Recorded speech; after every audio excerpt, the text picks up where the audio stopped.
Andito pala kami ngayon sa kondo dahil maglalagay kami ng dalawang outlet na additional. Isa sa baba at dito isa sa taas para sa range hood. Meron din dito sa baba para sa induction cooktop. Ginamitan pala namin ng grinder para hindi pangit tignan sa pag-chipping. Pero ang kalain lang kaya abog lang dito sa kondo, sobrang tahimik. Kami lang dito ang maingay. Nabala kami baka kasi magalit yung kapitbahay. Additional kami dito na isang outlet. Saka dito sa baba isang outlet. Dito kami kukuha ng supply. Kaya lang natamaan namin itong PPR.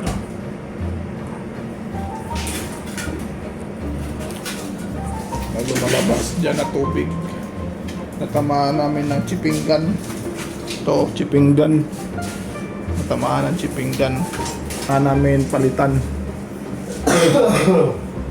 Di namin inakala na meron palang PPR dito na nakalibing. Di talaga yan maiwasan, lalo na may additional yung client. Pinunasan ko na lang pala yung may basa na parte. Pagbutas pala ng PPR, wala akong nakitang gate valve sa CR. Kaya tinanap ko yung gate valve kung meron ba dito sa loob. Yun pala ay nandoon sa labas. Kami lang din pala yung nag-repair nito. Kinuha ko yung PPR machine doon sa aming bahay. Mahirap magdugtong na PPR na coupling, lalo na ganitong sitwasyon.